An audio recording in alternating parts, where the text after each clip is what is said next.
Chapter 5: Gratitude and Joy.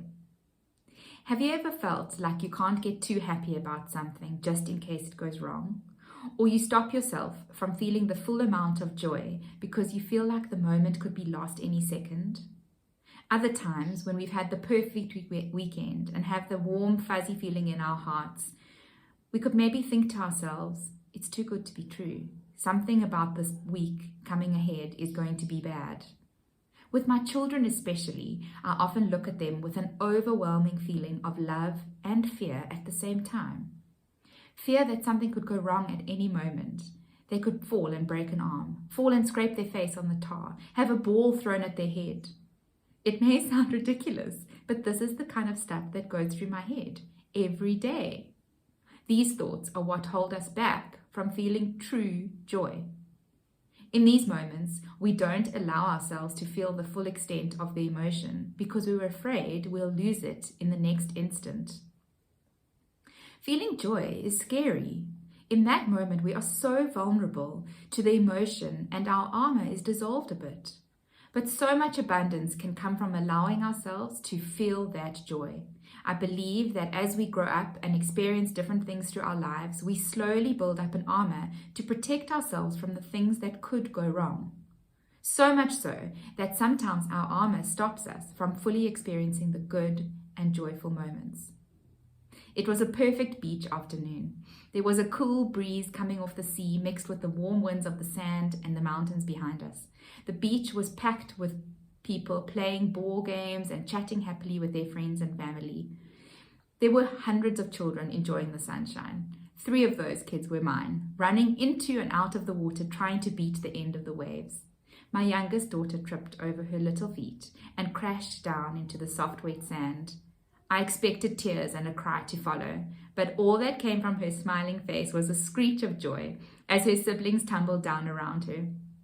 I could have watched them for hours. They were so happy, pure, fully in the moment, concentrated joy. It got me thinking about how we experience joy differently as we grow up. Why did it look like the children on the beach were enjoying themselves so much more than the adults? How did they focus so intensely on what they were doing right there and then, running into and out of the waves as if nothing in the world mattered more than that? I have a theory and it has 2 parts. One is that we think about too much of the time and are not fully present to experience the fullness of the moment. 2 is that we think thoughts that create limits to how and what we feel and how and what we do. My eyes were watching them and my heart was loving that sight, but my mind was thinking about dinner plans and packing up for the next day, between about 20 other thoughts that floated through during that time. Do they need more sunscreen? Oh, my legs feel wobbly. I shouldn't have had that rusk this morning. I really must drink more water. Who's watching the bags? We should go home before we get too cold. Most of the time, my mind is a hurricane of thoughts. The type that you see in the movies where the plastic chairs go flying and roofs coming off, that involve some sort of planning, thoughts that are cautious or of warning, thoughts that hold me back or dilute the contentment of joy that could be in that moment. As adults, I think that's what we do. We learn these behaviors over time.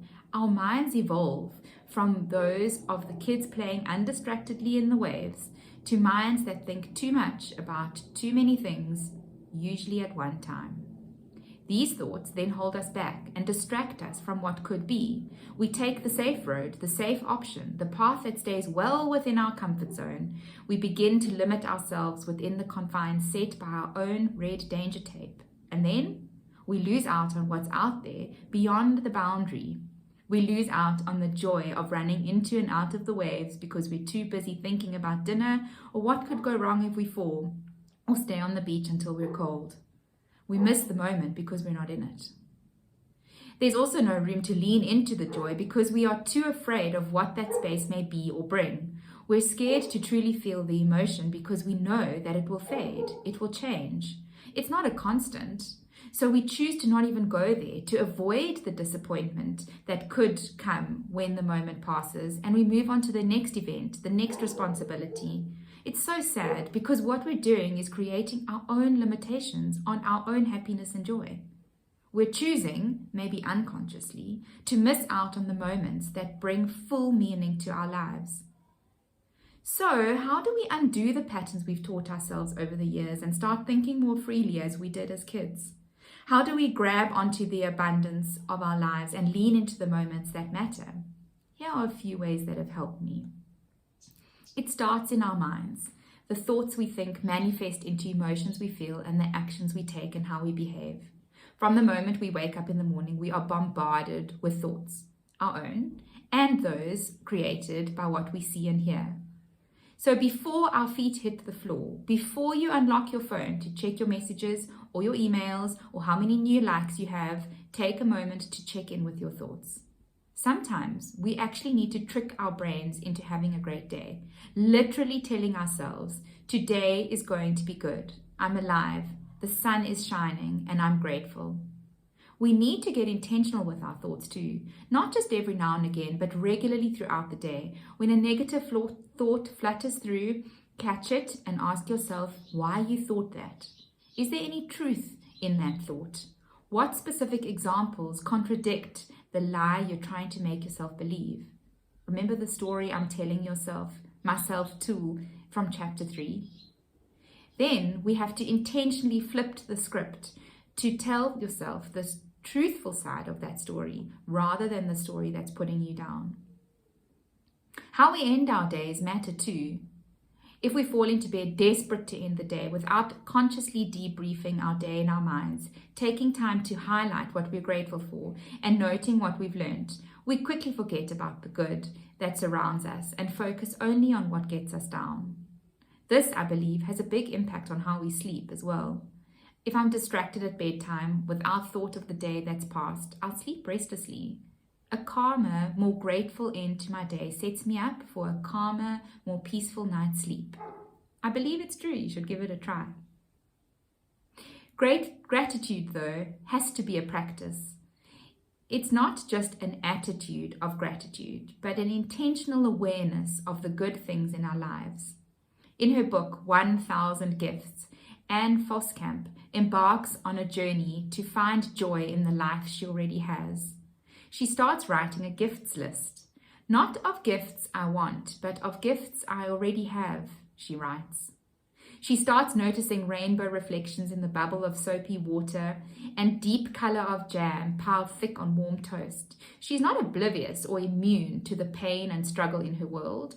She feels it and wrestles with it, but chooses to look through a different lens. A lens that allows her to see past the darkness into the light. She chooses to consider life through a different perspective. This can be for us too. We can also feel the joy and struggle simultaneously. We can also smile through the stream of salty tears. And we should.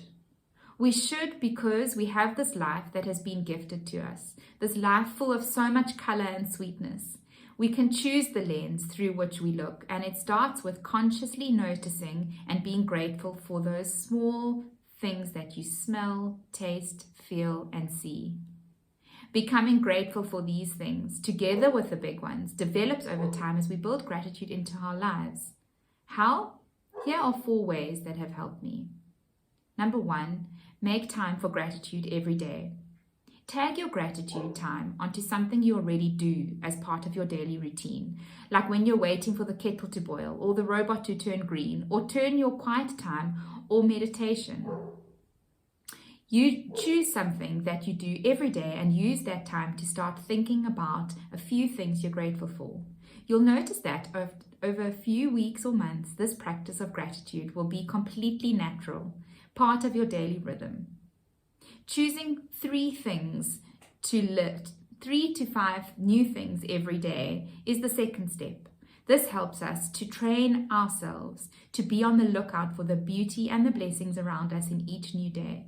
Whatever that day brings, write them down in a journal or put them on your calendar. Notice how the list starts growing. The third thing is to be specific. Being specific about things we're grateful for helps us acknowledge exactly why we're grateful for those things. Being grateful for the sunshine so your new herb garden can grow and flourish is more specific than just being grateful for sunshine. And lastly, express your gratitude. Say thank you to the person who gave you coffee or a warm smile. Say thank you for the grace you receive each day to parent your growing children. Say thank you to your tribe for being your inspiration, your support, your connection. Say thank you for the flowers that make your home smell so sweet each time you walk through the front door. We don't need anything to change for us to enjoy and appreciate the fullness of our lives, other than the lens through which we look. Your gifts are already there, right in the middle of the muddy waters you might be navigating through. We don't need more stuff, a quieter place, a bigger space, a higher bank balance, or a smaller body. What we need is to start noticing the good things right where we are. And as we start taking note of the things we're grateful for, we begin to lose sight of all the things we think we lack, and we begin to allow ourselves to lean into true joy. The thing is, what we give power to has power over us. If we give power to our thoughts that hold us back from gratitude and joy, they will do exactly that. If we give power to the helplessness we may feel when the challenge feels too big, we will become clouded by that feeling. But if we intentionally remain aware of what we think and how those thoughts impact how we feel and act, we can then intentionally flip the script and start leaning into the moments that bring meaning to our lives, moments that matter most.